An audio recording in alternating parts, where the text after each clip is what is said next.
Hi, I'm Harriet Schwartz, and this is Connected Teaching, the 5-Minute Boost. And today I'm making a quick video. I want to reach out and talk with you about two things. One is fear of failure that some folks I think are struggling with as we head into the fall semester. And then the second piece is about connection and presence with students in the virtual environment.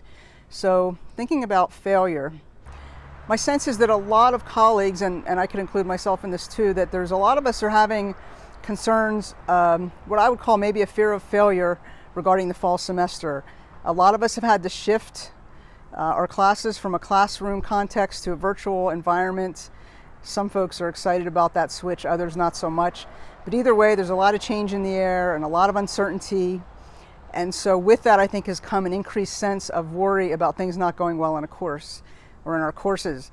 And so one of the things that occurred to me is, I think going into any other semester, 2 years ago, 3 years ago, if any of us would have been asked, do you think your class is going to go smoothly, or do you think you might have any bumps or obstacles or struggles along the way? I think most of us would have said there will probably be some bumps along the way. There are in most semesters, and we would have just accepted that as part of what happens when we're teaching.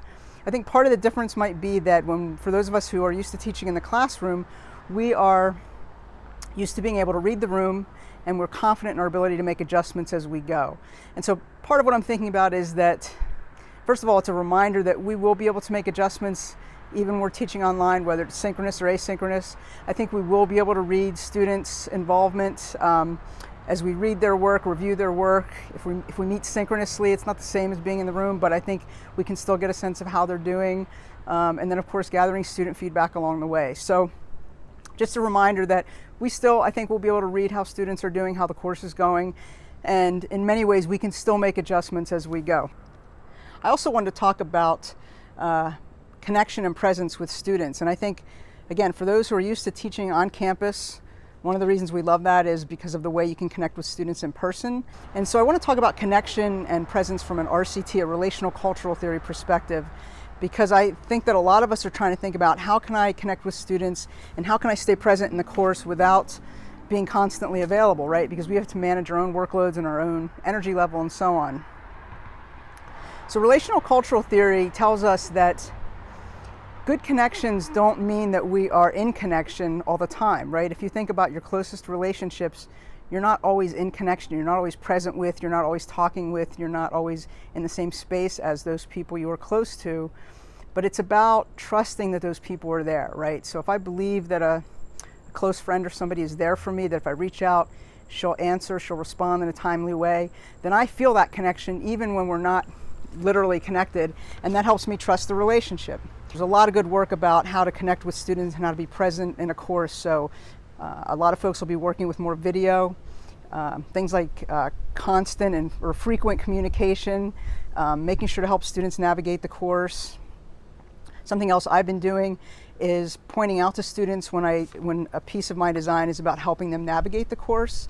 And I don't do that so they'll thank me for being helpful, but I hope that it helps them see that my work is on their behalf and that I care about their success, and that's where I put my energy. So any of those things that we can do, particularly early on in a course, to establish our presence, to be a frequent presence, I think that sort of will build the trust so that students over the duration of a course will know that we are there for them and that we care deeply about their learning.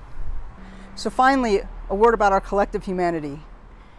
I think it's really important heading in the fall to get in touch with and try to stay in touch with our own humanity and our students.